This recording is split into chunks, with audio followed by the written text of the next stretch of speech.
The day Brenda Kilpatrick torched my great-grandfather's corn barn, she had no idea she was about to face federal judge Thaddeus Brennan, the man who sent the entire Riverside County Commission to prison for 23 years combined. I'm standing here at 5:47 a.m., my boots grinding against charred timber and twisted metal that still radiates heat. That choking cocktail of burned oak, century-old corn dust, and diesel fuel coats your mouth like ash. Brenda thought she was eliminating an eyesore that hurt her property values. What she actually did was hand me a federal case so airtight it would destroy not just her, but the entire corruption network she'd been feeding for years. This smiling HOA president made one catastrophic error. She Googled retired judge and figured I was some harmless old man who'd roll over. She never bothered checking my specialty, dismantling corrupt officials who abuse power for profit. What would you do if your HOA president burned down the barn your great-grandfather built with his Purple Heart hands? Tell me where you're watching from, because I guarantee half of you have a Brenda terrorizing your neighborhood right now.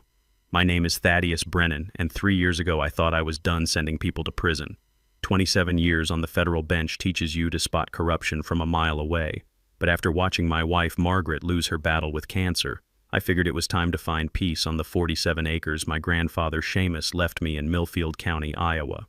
Seamus Brennan arrived from County Cork in 1948 with nothing but Purple Heart shrapnel in his leg and hands that knew how to build things that lasted forever. That corn barn went up in 1952. Every beam hand-cut from Iowa oak, every joint fitted so tight you couldn't slide a dime between them. 70 years later, those weathered walls still held the sweet smell of dried corn and the ghost of his pipe tobacco, mixed with that particular scent of old wood that survived decades of brutal Iowa winters. I moved here thinking retirement meant restoring tractors, growing corn, and enjoying the kind of bone-deep silence you only get when your nearest neighbor is a quarter-mile away. What I didn't expect was that quarter-mile to be packed with 847 identical McMansions called Millfield Estates, all controlled by a woman who could teach Machiavelli lessons in ruthless power. Brenda Kilpatrick didn't just run the Millfield Estates HOA. She owned it like her personal kingdom.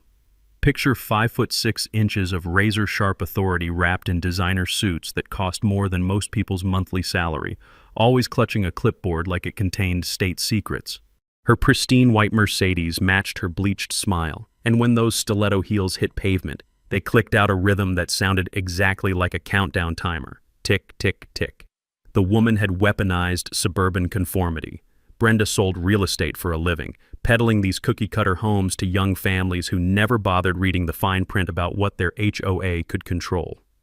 Her husband Randy ran the county's biggest construction company, which meant between them, they had more influence over local building permits than the actual county commissioners. It was like watching a medieval monarchy, except instead of a castle, they ruled from a strip mall office decorated with motivational posters about community standards.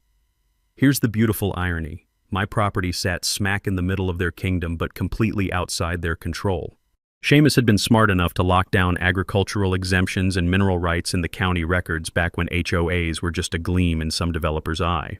Legally speaking, Brenda had as much authority over my land as she did over the International Space Station, but apparently, nobody had bothered explaining property law to the self-appointed Empress of Suburbia. Her first royal visit came on a crisp September morning while I was coaxing my grandfather's John Deere back to life. The throaty rumble of that old diesel always brought back memories of Seamus teaching me to drive when I was 12, his calloused hands guiding mine on the steering wheel.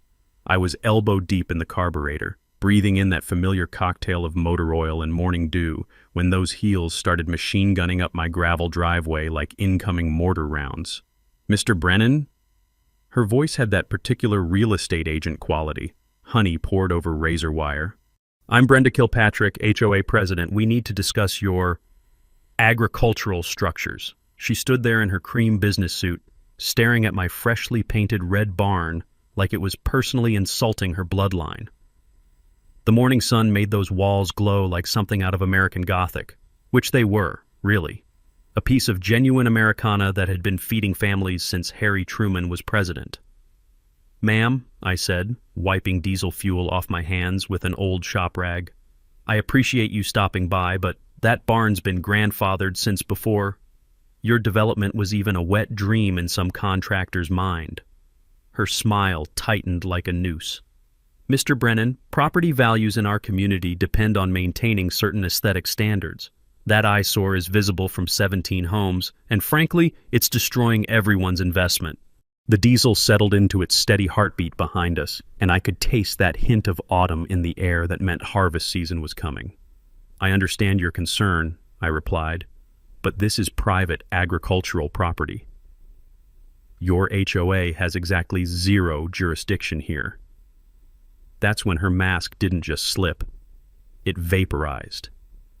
Her eyes went dead as a shark's, and her voice dropped to a whisper that carried more menace than any federal sentencing I'd ever handed down. Mr. Brennan, there are many creative solutions to problems that affect our community's prosperity. I do hope you won't force us to explore them. The way she said creative solutions made my old prosecutor instincts start screaming. Brenda's first creative solution arrived exactly 1 week later in the form of Dale Hoffman, Millfield County's code enforcement officer. Dale showed up on a Thursday morning driving a county pickup that looked like it had survived the apocalypse, clutching a clipboard thick enough to stop bullets. "Mr. Brennan?" Dale's voice cracked like a teenager asking for a prom date. "I've got some, complaints here about potential code violations on your property." I set down my coffee mug, the one that said, "I survived 27 years of federal court and all I got was this lousy retirement," and walked over to where Dale stood shifting his weight like he desperately needed a bathroom. The morning air carried that sharp October bite mixed with the nervous sweat rolling off him in waves. Poor bastard looked like he was attending his own execution. "What kind of violations, Dale?" He flipped through papers with hands that shook like autumn leaves. "Well, there's been anonymous complaints about noise ordinances, dust control, potential rodent harboring, improper storage of agricultural equipment, septic system concerns, environmental hazards." His voice got smaller with each item. I'd seen enough terrified witnesses to recognize when someone was being squeezed. "Dale, how many complaints came in this week?" 14. The word fell out like a death sentence. 14 anonymous complaints in 1 week about a farm that's been minding its own business since Eisenhower was president. Dale's Adam's apple did a tap dance. "Look, Judge, sorry, Mr. Brennan, I know this stinks worse than a pig farm in August, but I've got twin daughters starting college next year, and certain people with influence over county contracts have made it crystal clear that thorough enforcement in this area would be career-enhancing." The way he emphasized thorough enforcement told me everything I needed to know. "Who's applying this pressure, Dale?" He glanced around like snipers might be hiding in my corn stalks, then pulled out his phone. "She's not even trying to hide it anymore." The screen showed a voicemail transcript. "Dale, this is Brenda Kilpatrick. The Brennan situation requires immediate and comprehensive attention. I trust you understand the importance of maintaining community standards. Randy's company has several county projects coming up for bid, and we value working with cooperative officials." Holy shit. She just handed me a smoking gun with her fingerprints all over it. My old prosecutor brain fired up like a cold engine hitting premium gas. 27 years of dismantling corruption networks had taught me to recognize a pattern, and this had all the subtle elegance of a mob shakedown.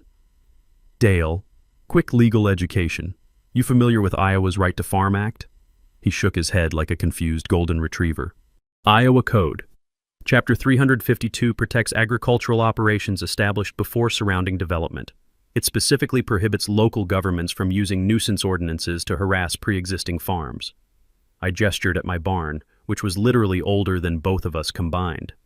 "Every single complaint you just listed falls under nuisance ordinances. Right-to-farm laws in most states create an absolute shield against harassment complaints targeting agricultural operations that predate surrounding development. If your farm or rural property existed before nearby subdivisions, research your state's agricultural protection laws. They're often ironclad." Dale's face went whiter than fresh snow. "Are you telling me these complaints are illegal?" "I'm telling you that whoever's coaching you either doesn't understand agricultural law or they're gambling that you don't." I started photographing his clipboard with my phone. "Mind if I document this educational opportunity?" "Jesus, Judge, if Brenda finds out I let you—" "Dale." My courtroom voice could have stopped a charging bull. "I'm not your problem here. but someone is using county resources to conduct a personal vendetta against protected agricultural property, and that makes you an unwitting accomplice to official misconduct. The poor guy looked like someone had just told him his lottery ticket was a fake. What the hell am I supposed to do? Simple. Do your job honestly. File your report noting that all complaints involve activities specifically protected under Iowa agricultural exemptions. Take photographs documenting normal farm operations. Follow the law instead of following orders. Dale spent the next 30 minutes photographing my completely ordinary barn, tractor, and equipment. The morning sun made everything look like a postcard from America's agricultural heartland, which is exactly what it was. But while Dale documented my boring farm equipment, I was building a federal case. Every harassment visit, every abuse of county resources, every attempt to weaponize local government for personal gain, it was all going into a file that was getting fatter by the day. That evening, my phone rang at exactly 8:47 p.m. Some people are predictably punctual, even in their threats. Mr. Brennan? Brenda's voice could have flash-frozen hell. I understand you've been interfering with legitimate community enforcement activities. The woman had balls the size of Iowa, I'll give her that. Ms. Kilpatrick, I've simply documented your systematic abuse of county resources for personal harassment. Personal harassment? Her laugh could have shattered glass. Mr. Brennan, you're clearly struggling to understand how civilized communities function. People who insist on being difficult neighbors often discover that their problems tend to multiply exponentially. And there it was. Another threat delivered with the casual confidence of someone who'd never faced consequences for abuse of power. Ms. Kilpatrick, I replied, letting 3 decades of judicial authority leak into my voice. I think you're about to learn that some people's problems have a way of becoming everyone else's solutions. The silence that followed was so cold I could practically hear her brain calculating whether she'd just bitten off more than she could chew. Brenda's second wave of creativity arrived 10 days later in the form of legal papers served by a process server who looked like he'd rather be delivering anthrax. The lawsuit, filed in Millfield County District Court, demanded immediate demolition of my structurally dangerous agricultural facility and $50,000 in damages for diminished property values and severe emotional distress. I sat in my kitchen reading this legal fiction while my morning coffee went cold, and the sheer audacity made me laugh until my ribs hurt. After 27 years of seeing frivolous lawsuits, this one was a goddamn masterpiece. Brenda's lawyers claimed my 70-year-old barn posed an imminent threat to community welfare and was attracting vermin vagrant activity and potential terrorist concealment opportunities. Terrorist concealment opportunities. In a corn barn. In Iowa. The letterhead told the real story. Hawthorne, Sterling and Associates, a Des Moines firm that charged $800 an hour to help developers steamroll rural communities. This wasn't some local attorney grabbing quick cash. This was big league legal firepower that cost more per day than most people's annual salary. Someone was betting the farm to get rid of my barn, literally. I started digging into county property records, and what I found made my blood pressure spike. Over the past 18 months, 3 different shell companies had quietly purchased every piece of agricultural land within 2 miles of Millfield Estates. The purchasing agent listed on every single deed? Kilpatrick Development Solutions, LLC. The registered address? Randy's construction company office. They weren't eliminating an eyesore. They were assembling a 1,000-acre development empire, and my 47 acres sat right in the middle like a stubborn splinter. Time to call in some federal-grade legal backup. My old law clerk, Michael Chen, had gone on to become Chicago's most feared civil rights attorney, the kind of guy who made corrupt officials wake up in cold sweats. Judge Brennan! Please tell me you're calling because someone's stupid enough to violate your constitutional rights. Michael, someone's using county government to steal my land, and they just filed a lawsuit so ridiculous it belongs in a legal comedy show. Within 72 hours, Michael had filed a motion to dismiss for lack of standing, plus a federal countersuit under 42 U.S.C. Section 1983 that would make Brenda's legal team soil their expensive suits. Section 1983 strips government immunity from officials who violate constitutional rights under color of law, making them personally liable for damages including attorney fees. When local officials abuse their power for personal profit, they can be sued as individuals and forced to pay damages from their own pockets. But the real fireworks started when Agent Sarah Kowalski called me back. I was replacing spark plugs in the John Deere when my phone rang, and the sound of her voice over my workshop speakers mixed with the metallic clink of tools and the faint scent of motor oil. Judge, that HOA situation you mentioned, it just became a federal priority. We've been tracking a systematic land fraud operation across 6 Iowa counties. Rural property owners getting harassed into distress sales, usually to shell companies connected to local officials. Let me guess, I said, wiping grease off my hands with a shop rag that had seen better decades. The targets are elderly farmers, veterans, and minorities? Bullseye. And the harassment pattern is identical every time. Anonymous complaints, frivolous violations, expensive legal warfare designed to force quick sales. Your Brenda Kilpatrick just earned herself a federal investigation file. The autumn air suddenly tasted like victory. Brenda thought she was playing small-town politics, but she'd actually tap-danced into a federal fraud case. That afternoon, I took a reconnaissance drive through Millfield Estates to see what $50 million of suburban conformity looked like. The development was a monument to creative bankruptcy. 847 houses that looked like they'd been extruded from the same architectural Play-Doh machine, each sitting on its regulation quarter-acre with lawns trimmed to HOA-approved specifications. I parked my beat-up pickup, complete with faded Vietnam veteran bumper sticker and rust spots that gave it character, right in front of Brenda's house, and took a nice, leisurely survey of her domain. I was admiring her psychotically perfect landscaping when a neighbor approached like he was sneaking through a minefield. 30s, pushing a stroller with one hand and gripping a coffee cup with the other like it contained liquid courage. "You're the judge with the barn, right?" He glanced around like Brenda might repel from the rooftops. "I'm Marcus Rodriguez. I wanted to thank you for fighting back. That woman's been turning our lives into a bureaucratic nightmare for 2 years." "What kind of nightmare, Marcus?" $80 fines for leaving our basketball hoop up past sunset. Violation notices for parking our work truck in our own driveway. Apparently it compromises neighborhood aesthetics. She tried to fine us $400 because our daughter drew hopscotch squares on the sidewalk with washable chalk. The exhaustion in his voice was palpable, like someone who'd been ground down by years of petty tyranny. "Have you documented these violations?" Marcus let out a laugh that sounded like breaking glass. "Judge, I've got enough of her violation notices to insulate my attic. My wife says we should frame them and call it modern art. The systematic destruction of the American dream." I handed him my card. "Marcus, would you testify about discriminatory enforcement in federal court?" His face lit up like I'd just offered him a lottery ticket. "Judge, I'd crawl through broken glass to testify against that woman. Half this neighborhood would throw a parade if someone finally took her down." As I drove home, I spotted Brenda watching from her picture window, her silhouette perfectly framed by custom shutters that probably cost more than most people's cars. She thought she was gathering intelligence on her enemy. What she was actually doing was watching a federal judge document her crimes in real time. Brenda's third act of creativity came in the form of good old-fashioned sabotage. It started with my electricity going out at 2:17 a.m. on a Tuesday night. Not unusual for rural Iowa, except it happened again Thursday, then Saturday, then every few days after that. The power company kept apologizing for equipment failures and routine maintenance, but somehow these failures only affected my property. Then my water pressure dropped to a trickle. The county claimed there were infrastructure issues in my area, but Marcus Rodriguez called to let me know his water was flowing just fine. Thank you very much. But Brenda's masterstroke was the anonymous letter to the editor of the Millfield Gazette published on a Wednesday morning while I was trying to coax my generator back to life.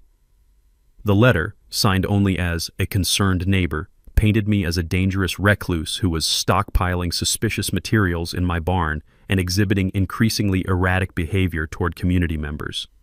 The smell of diesel exhaust from my backup generator mixed with the crisp November air as I read this creative fiction over my morning coffee. Apparently, I was now a potential domestic terrorist because I owned farm equipment and had the audacity to tell an HOA president to go pound sand. That same afternoon, while I was checking my security cameras, I spotted something interesting in the footage from the night my power went out. At 2:14 a.m., 3 minutes before the outage, a white Mercedes had driven slowly past my property line. The license plate was crystal clear in my infrared camera, HOAREEN1, Brenda's vanity plate. She'd been scouting my property in the middle of the night, probably looking for the perfect sabotage opportunity. But if Brenda thought a few power outages and some small-town gossip would break me, she clearly hadn't done her homework on federal judges. We don't break, we build cases. I called Agent Kowalski with an update on my domestic terrorism allegations. Sarah, our HOA queen just escalated to infrastructure sabotage and character assassination. I've got video evidence of surveillance, documented utility tampering, and now she's trying to paint me as a security threat. Perfect, Sarah said, and I could hear the satisfaction in her voice. Judge, what I'm about to tell you is going to make your day. We just got approval for electronic surveillance on the Kilpatrick organization. Turns out your little barn burning is connected to a multi-county conspiracy involving municipal officials, development companies, and systematic civil rights violations. The pieces were falling into place like a well-constructed prosecution case. While Brenda was playing amateur hour sabotage games, the FBI was building a federal racketeering case that would put her away for decades. That evening, my phone started ringing with calls from neighbors I'd never met. Word was spreading through Millfield Estates that the old judge was fighting back and people were coming out of the woodwork with their own Brenda horror stories. Mrs. Chen, the elderly widow from Maple Lane, called to tell me about the time Brenda fined her $200 for hanging laundry outside. Apparently, clotheslines were inconsistent with community standards, even though they weren't mentioned anywhere in the HOA rules. Tom Patterson, a veteran from Oak Street, got hit with violation notices every time he parked his motorcycle in his own driveway. Brenda claimed it was commercial equipment, even though Tom used it to commute to his job at the VA hospital. The pattern was becoming impossible to ignore. Brenda targeted anyone who couldn't afford to fight back. Elderly residents on fixed incomes, working families with kids, veterans trying to rebuild their lives, anyone who looked like an easy mark for her power games. My favorite call came from Jennifer Walsh, a single mom who got fined for having a non-regulation garden gnome in her front yard. When she asked which regulation it violated, Brenda told her that garden gnomes attracted the wrong element to the neighborhood.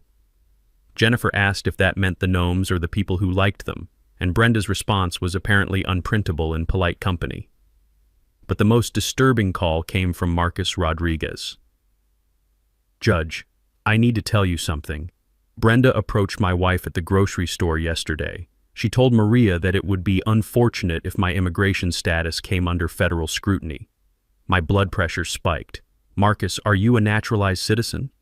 20 years ago, Judge. I've got the certificate framed in my living room. But Brenda doesn't know that, and she's betting I'm too scared to find out what kind of trouble she can cause. That threat crossed a line from harassment into something much more serious. Threatening to weaponize federal immigration enforcement against a U.S. citizen for personal revenge wasn't just abuse of power, it was a federal crime in itself. I spent that evening documenting every call, every story, every pattern of discriminatory enforcement that Brenda had used to terrorize her own neighbors. The filing cabinet in my den was starting to look like the evidence room from a major racketeering case, which, as it turned out, was exactly what it was becoming.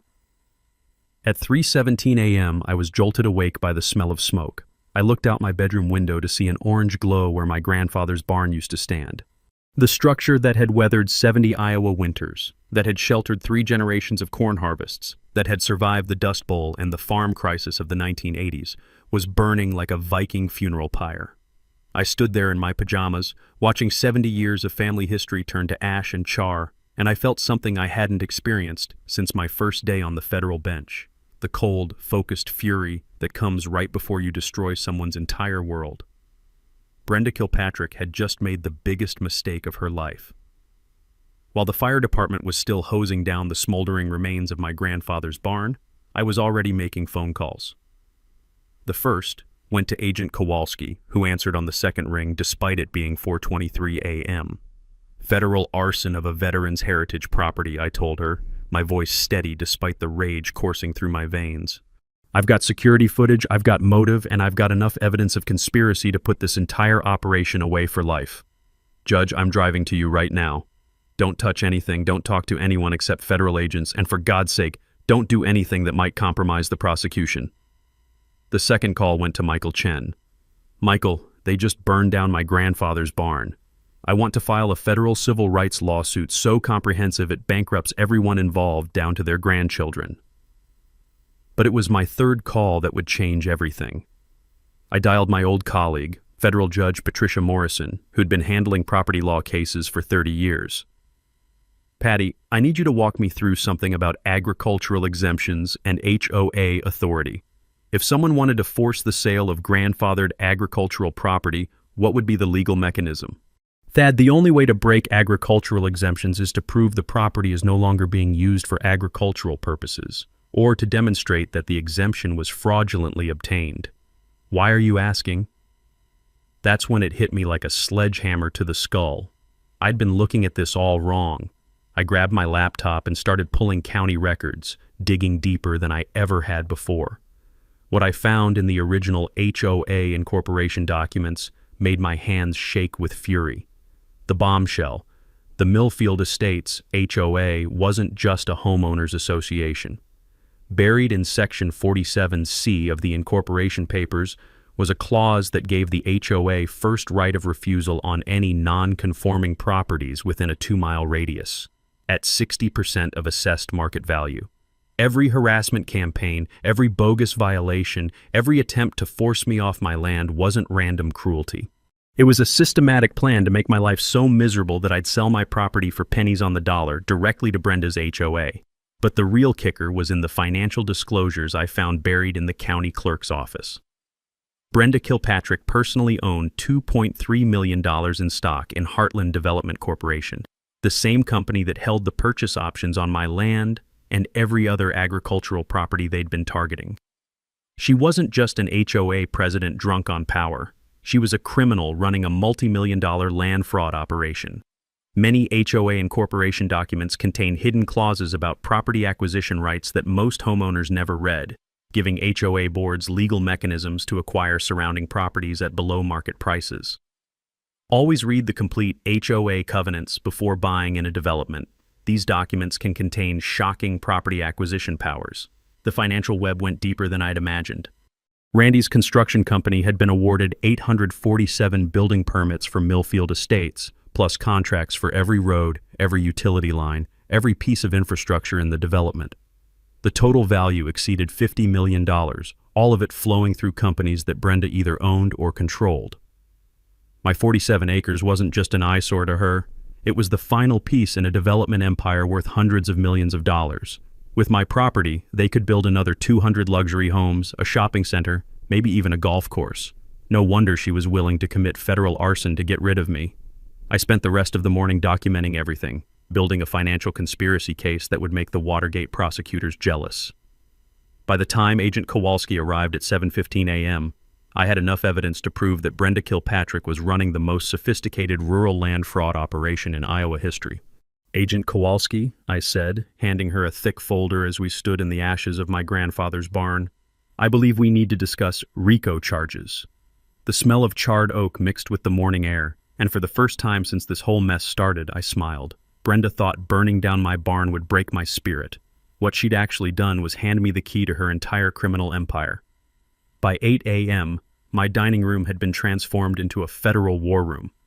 Agent Kowalski arrived with 2 other FBI agents and enough evidence boxes to stock a small library. The smell of fresh coffee mixed with the lingering scent of burned wood drifting through my windows. A perfect reminder of what we were fighting for. "Judge Brennan," Agent Kowalski said, spreading files across my grandmother's oak table, "what you've uncovered connects to our broader investigation in ways that are frankly stunning. Brenda Kilpatrick isn't just running a local scam. She's the Iowa hub of a multi-state land fraud network." Agent Rodriguez, a sharp-eyed investigator from the Des Moines field office, pulled out a tablet showing financial flowcharts that looked like a spiderweb designed by a paranoid mathematician. "We've traced similar operations in Minnesota, Wisconsin, and Illinois. The pattern is identical: HOA harassment, municipal corruption, forced property sales, massive development profits." The third agent, Thompson, was already setting up surveillance equipment. "Judge, we'd like your permission to wire your property. When Brenda makes her next move, and she will, we want every word recorded in federal court quality." While the FBI turned my farm into a surveillance station, I was building the legal strategy that would destroy Brenda's empire. Michael Chen drove down from Chicago with a legal team that looked like they could prosecute war crimes, and my old clerk Sarah Martinez flew in from Denver with her expertise in municipal corruption cases. Thad, Michael said, reviewing my evidence files. This is the most comprehensive civil rights violation case I've seen in 15 years. We're talking about systematic targeting of protected classes, abuse of government resources, conspiracy to commit fraud. This is a prosecutor's dream. Under federal RICO statutes, a pattern of criminal activity conducted through an organization can result in asset forfeiture of the entire enterprise, plus triple damages for victims. When criminals use legitimate businesses to conduct illegal schemes, federal prosecutors can seize everything: bank accounts, properties, even personal assets. The community mobilization was happening faster than I'd expected. Marcus Rodriguez had organized a secret meeting in the basement of St. Mary's Catholic Church, and by Thursday evening, 47 Millfield Estates residents had shown up with documentation of Brenda's harassment campaigns. Mrs. Chen brought a shoebox full of violation notices, each one more ridiculous than the last. Tom Patterson had photographs of Brenda's people measuring his grass with rulers to find violations. Jennifer Walsh had recorded phone calls where Brenda threatened to have her children removed by social services for inadequate yard maintenance. "Judge," Marcus said, standing in front of the assembled group, "we've all been living in fear for years. Some of us were afraid to hang our flag outside on Veterans Day because Brenda said patriotic displays were politically divisive. She made us feel like prisoners in our own homes. The documentation project revealed the true scope of Brenda's operation. Over 3 years, she'd issued 1,247 violation notices to 187 different families. The average fine was $312, but the psychological damage was immeasurable. People were selling their homes and moving away rather than deal with her constant harassment. My favorite piece of evidence came from Bob Hendricks, a retired postal worker who'd been fined for having a non-regulation American flag in his front yard. When he asked Brenda which regulation prohibited the flag, she told him that flags needed to be proportionally appropriate to the residential aesthetic. Bob's response was to install a 30-foot flagpole in his backyard and fly a flag the size of a bedsheet, which technically wasn't in his front yard, and therefore didn't violate her made-up rule. While the FBI was building their criminal case and Michael was preparing our civil lawsuit, I was working on the piece de resistance, a comprehensive federal complaint that would expose the entire corruption network to public scrutiny. Tom Brennan, no relation despite the name, ran the Millfield Gazette and jumped at the chance to cover the biggest story in the county's history. "Judge, this is Pulitzer Prize material. A federal judge taking down municipal corruption in his own backyard. This is going national. The media strategy was crucial. We needed public attention to prevent Brenda from destroying evidence or intimidating witnesses." Tom coordinated with the Des Moines Register, and by Friday afternoon, reporters from 3 major newspapers were calling for interviews. Agent Kowalski brought in technical specialists to analyze the security footage from my barn fire. The results were damning. They'd identified 3 separate vehicles in the area between 2 a.m. and 3 a.m., including Brenda's Mercedes and 2 trucks registered to Randy's construction company. "Judge," she said, showing me the enhanced footage on her laptop, "we've got them dead to rights. Vehicle identification, cell phone tower pings, even chemical residue analysis that confirms accelerant use. This isn't just arson, it's a federal terrorism charge waiting to happen." By Sunday evening, our legal and investigative team had assembled enough evidence to take down a small government. The plan was elegant in its simplicity. We'd use the monthly HOA meeting to publicly expose Brenda's crimes, with federal agents positioned to make arrests and media present to document everything. "Brenda thinks she's been playing chess," I told the assembled team as we reviewed our final strategy. "What she doesn't realize is that we've been playing federal prosecution this whole time, and she just walked into checkmate." The sound of my grandfather's wind chimes on the front porch mixed with the autumn evening air, and I could almost feel Seamus nodding his approval. This wasn't just about justice for my barn anymore. This was about saving an entire community from a predator who'd been feeding on their fear for years. Brenda's desperation revealed itself 3 days before the monthly HOA meeting, and it came wrapped in a package so audacious I almost admired her brass. She showed up at my front door at exactly 10 a.m. on a Tuesday morning, accompanied by County Commissioner Dale Fitzpatrick, a man whose belly strained against his suit like a sausage about to burst its casing. "Mr. Brennan," Brenda said, her voice dripping with fake concern, "I think there's been a terrible misunderstanding. Dale and I would like to discuss a mutually beneficial resolution to our community situation. I invited them into my kitchen, where the smell of fresh coffee mixed with the lingering scent of charred wood drifting through the windows. What I didn't tell them was that Agent Kowalski's surveillance team had wired my entire house, and every word they spoke was being recorded in crystal-clear digital quality. Commissioner Fitzpatrick settled his bulk into my grandfather's chair and got straight to business. "Judge, we understand you've suffered some property damage recently. The county would like to make this right." Brenda opened her briefcase with the precision of a surgeon, pulling out documents that made my eyebrows raise. "Mr. Brennan, I'm prepared to offer you $400,000 for your property. Cash, 30-day closing, no inspections or contingencies. $400,000 for land worth at least $1.2 million.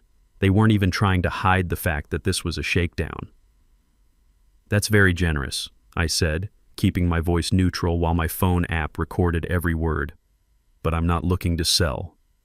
Commissioner Fitzpatrick leaned forward, his voice dropping to what he probably thought was a confidential whisper.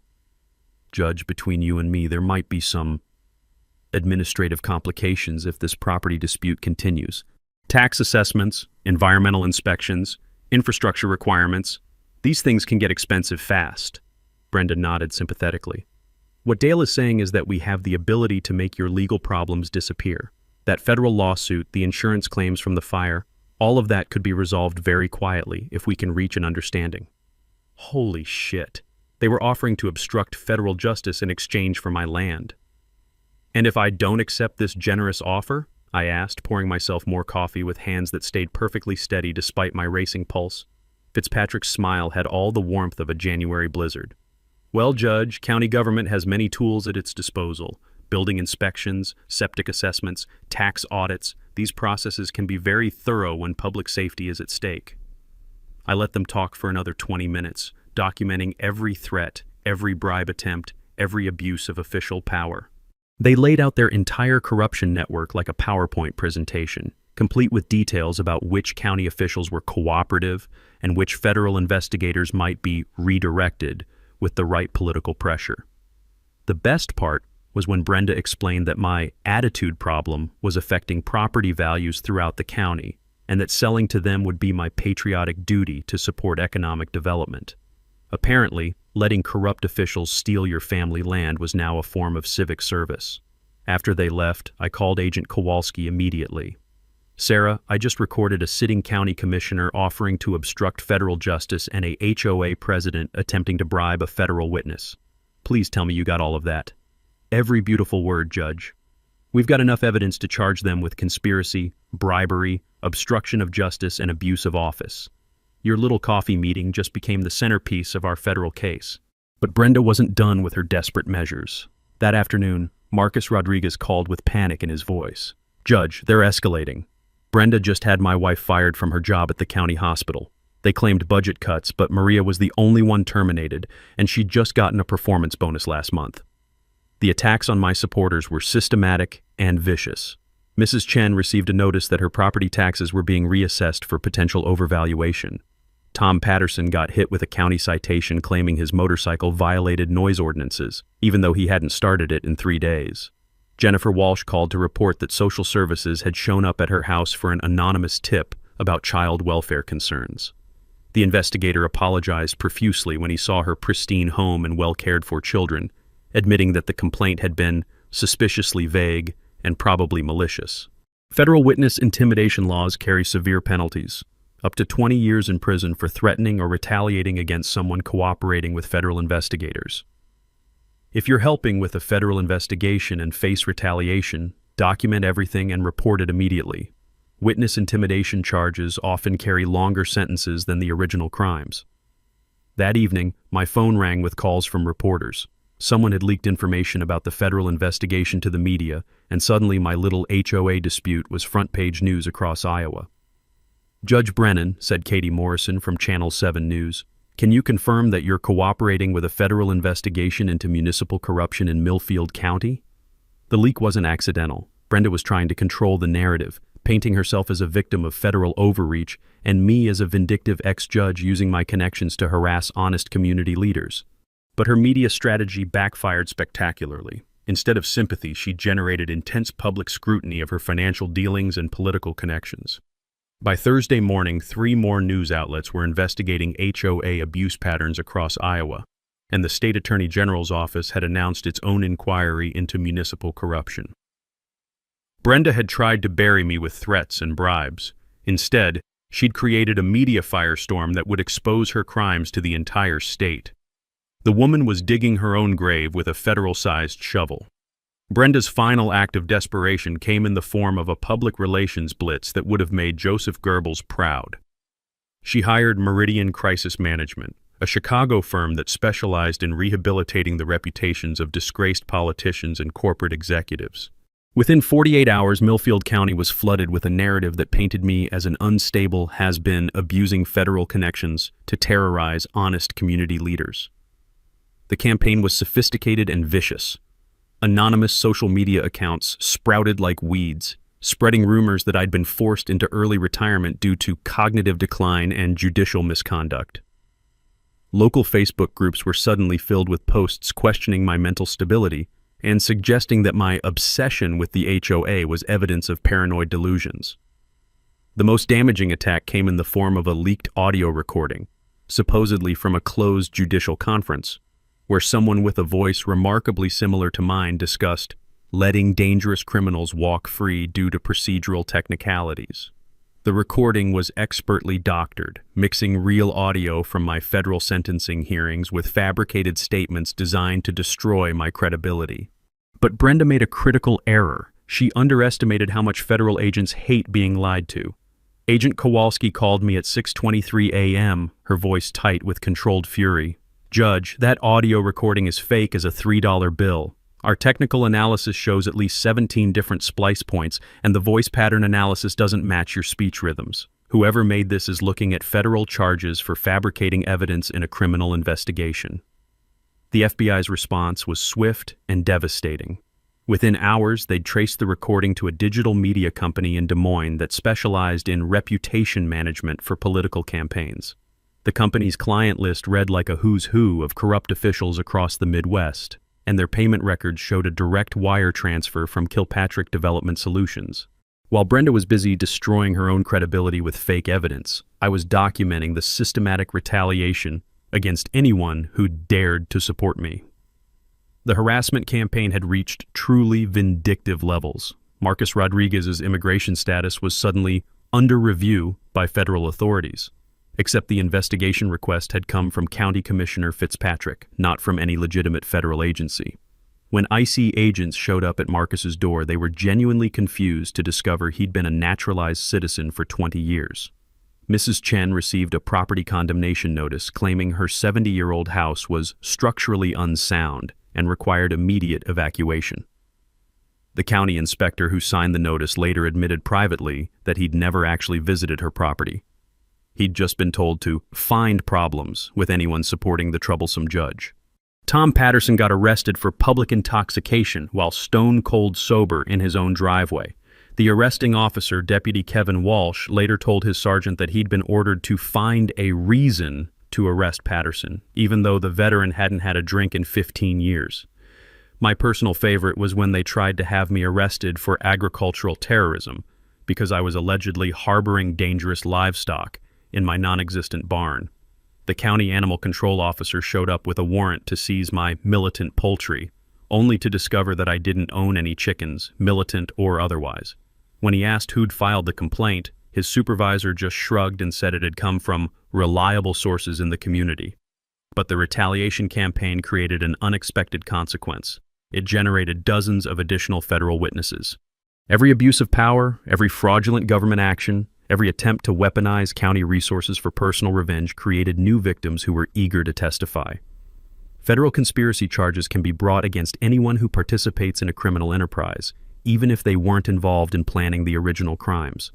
When public officials abuse their power to help criminal conspiracies, they become part of the conspiracy and face the same penalties as the masterminds. Agent Kowalski's investigation had expanded to include 12 county officials, 6 local business owners, and what appeared to be a sophisticated network of municipal corruption that extended across 3 congressional districts. The evidence was so overwhelming that federal prosecutors were considering RICO charges that could result in decades of prison time for everyone involved. The breaking point came when Brenda tried to have me committed for psychiatric evaluation. She filed paperwork claiming I was a danger to myself and others, citing my paranoid delusions about federal conspiracies and my increasingly erratic behavior toward community leaders. The petition was signed by Dr. Gerald Hoffman, Dale's brother as it turned out, who claimed to have observed my deteriorating mental state despite never having met me. The court order for involuntary commitment was signed by Judge Timothy Fitzpatrick, Commissioner Fitzpatrick's nephew. The family corruption network was so blatant it would have been funny if it wasn't so dangerous. When Deputy Walsh showed up at my door with commitment papers, he found Agent Kowalski's surveillance team documenting his every move. The deputy took one look at the federal agents and quietly explained that he was just following orders from his superiors. "Son," I told him, "you might want to start documenting those orders very carefully. The FBI tends to prosecute people who follow illegal commands." That evening, Agent Kowalski called with news that made my day. "Judge, we've got enough evidence to take down the entire corruption network. Grand jury indictments are being prepared for 14 defendants, including our friend Brenda. The U.S. attorney wants to coordinate arrests with maximum media coverage." "When?" I asked. "Tomorrow night, at the HOA meeting. We're going to end this publicly, with the whole community watching." The smell of autumn air drifted through my windows, carrying the promise of justice finally served. Brenda had spent months trying to destroy me with lies and intimidation. Tomorrow night, she was about to learn what happens when you attack a federal judge who spent 27 years perfecting the art of legal warfare. The Millfield Community Center had never seen a crowd like this. 437 people packed into a space designed for 200, with overflow crowds watching through windows and a live stream that was already being shared across social media. The air buzzed with anticipation, anxiety, and the metallic scent of too many people in too small a space. I arrived at exactly 7 p.m., carrying my grandfather's charred hammer in a clear evidence bag. The symbolism wasn't subtle, but sometimes the best justice is served without subtlety. Agent Kowalski and her team were positioned throughout the crowd, dressed as concerned residents but communicating through nearly invisible earpieces. Brenda called the meeting to order with the confidence of someone who still believed she controlled the narrative. She wore her most expensive suit, navy blue Armani that probably cost more than most people's monthly mortgage, and her smile had been polished to courtroom perfection. "Before we begin tonight's agenda," she announced, her voice carrying that familiar edge of authority, "I want to address the recent harassment campaign being conducted against your elected HOA leadership by certain individuals who refuse to respect community standards." The crowd murmured, but not in the way she expected. People were exchanging glances, checking phones, whispering among themselves. Word of the federal investigation had leaked, and the community was primed for confrontation. "Mrs. Kilpatrick," I said, standing up in the back of the room, "I'd like to address the community about those harassment allegations." Her face went pale beneath her foundation, but she couldn't refuse without looking guilty. "Mr. Brennan, you'll have your turn during the public comment period." "Actually," Agent Kowalski said, rising from her seat near the front, "Mr. Brennan can speak now. FBI Special Agent Sarah Kowalski and this community meeting just became a federal evidence-gathering session." The room exploded into chaos. People pulling out phones, reporters rushing forward, Brenda's face cycling through expressions of shock, rage, and dawning terror. Commissioner Fitzpatrick, who'd been sitting in the front row like a loyal lapdog, tried to bolt for the exit but found his path blocked by Agent Rodriguez. I walked to the podium carrying my laptop in a folder thick enough to stop bullets. The crowd quieted as I set down my grandfather's hammer, the sound of charred wood hitting the podium echoing through the suddenly silent room. "My name is Federal Judge Thaddeus Brennan, retired. 3 months ago, Brenda Kilpatrick began a systematic campaign to force me off my family's land through harassment, intimidation, and eventually arson. What she didn't know was that she was documenting federal crimes every step of the way." I opened my laptop and projected financial records onto the community center's screen. Bank transfers, shell company documents, kickback payments, a financial spiderweb that connected Brenda to a multi-million-dollar land fraud operation spanning 6 counties. Over the past 18 months, Mrs. Kilpatrick and her associates have used county government resources to target elderly residents, veterans, and minority homeowners for systematic harassment. The goal was to force property sales at below-market prices to development companies she secretly owned. Federal RICO laws allow prosecutors to seize all assets connected to criminal enterprises, including personal property, bank accounts, and real estate holdings.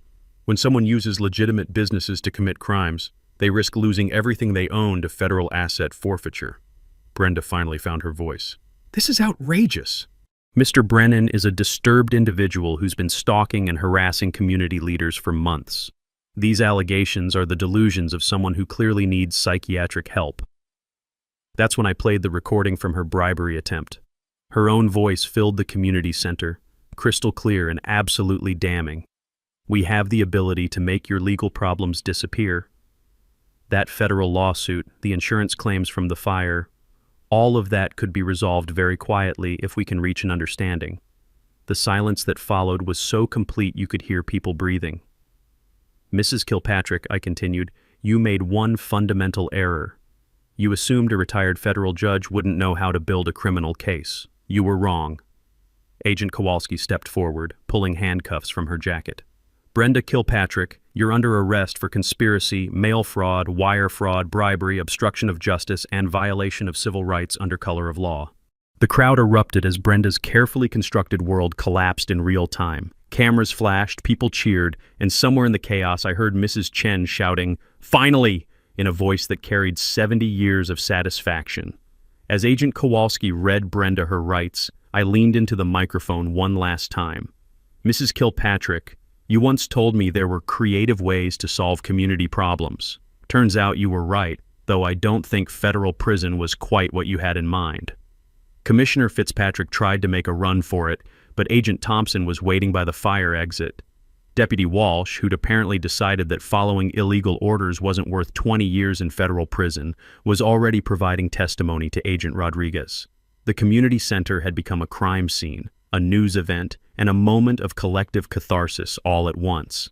As federal agents led Brenda away in handcuffs, the crowd began to cheer, not with malice, but with the pure relief of people who'd been living under a tyrant's thumb for years. Marcus Rodriguez stood up in the crowd, tears streaming down his face. Judge, you gave us our community back. The smell of autumn air drifted through the open doors, mixing with the scent of justice finally served. Brenda Kilpatrick's reign of terror was over, and Millfield Estates was finally free. 6 months later, I stood in the same spot where my grandfather's barn had burned, watching a crew of volunteers raise the frame for its replacement. The morning air carried the sweet scent of fresh-cut oak and the sound of hammers ringing against nails, the same sounds Seamus would have heard 70 years ago. Brenda Kilpatrick was serving 12 years in federal prison after pleading guilty to racketeering, conspiracy, and civil rights violations. The plea deal came after prosecutors threatened RICO charges that could have put her away for life. Her restitution payments, $2.1 million and counting, were funding community improvements across Millfield County. Commissioner Fitzpatrick got 8 years for his role in the conspiracy, while Deputy Walsh received probation in exchange for his cooperation. The entire Kilpatrick corruption network had collapsed like a house of cards, taking down 14 local officials and business owners who'd thought they were untouchable. The best part was watching Randy Kilpatrick's construction company get blacklisted from county contracts. The man who'd built his empire on corruption and kickbacks was reduced to bidding on garage repairs and sidewalk installations. Justice has a sense of irony that would make Shakespeare proud. The new HOA board, led by Marcus Rodriguez, had implemented radical reforms that became a model for associations across Iowa. Term limits, financial transparency, open meetings, and an independent ombudsman to investigate complaints. The reign of petty tyrants was over, replaced by actual democratic governance. Mrs. Chen had become the community's unofficial historian, documenting every abuse of power from the Kilpatrick era to ensure nothing like it could happen again. We were all so afraid, she told me during the barn raising. Afraid to hang our laundry, afraid to park our cars, afraid to live in our own homes. You gave us the courage to fight back. The rebuilt barn was more than just a replacement for what Brenda had destroyed. It was a symbol of community resilience. Local Amish craftsmen had volunteered their expertise, veterans groups had donated materials, and families throughout Millfield Estates had contributed labor. What had started as one man's fight for justice had become an entire community's declaration of independence. Federal civil rights lawsuits under Section 1983 allow victims of government abuse to recover attorney fees and punitive damages, often resulting in settlements worth millions of dollars. When public officials violate your constitutional rights, you can sue them personally and force them to pay damages from their own pockets. The legal clinic I'd established in the rebuilt barn was helping rural families across 6 counties fight HOA abuse and municipal corruption. We'd handled over 200 cases in our first year, with a success rate that made my old prosecution record look modest. Turns out there were a lot of Brendas out there, and they all shared the same weakness. They couldn't handle organized resistance. Agent Kowalski's task force had expanded their investigation into 12 states, uncovering a nationwide network of development fraud targeting rural communities. The Kilpatrick case had become a template for federal prosecutors, showing how local corruption could be dismantled with proper coordination between federal agents and determined victims. The annual Seamus Brennan Heritage Festival had become Millfield County's biggest celebration, bringing together thousands of people to honor agricultural history and community cooperation. Local farmers displayed antique equipment, families shared traditional foods, and children learned about the immigrant families who'd built Iowa's agricultural foundations. The festival's centerpiece was a scholarship program for agricultural students, funded by the proceeds from Brenda's asset forfeiture. Every year, we awarded 20 scholarships to kids who wanted to carry on the farming traditions that built America's heartland.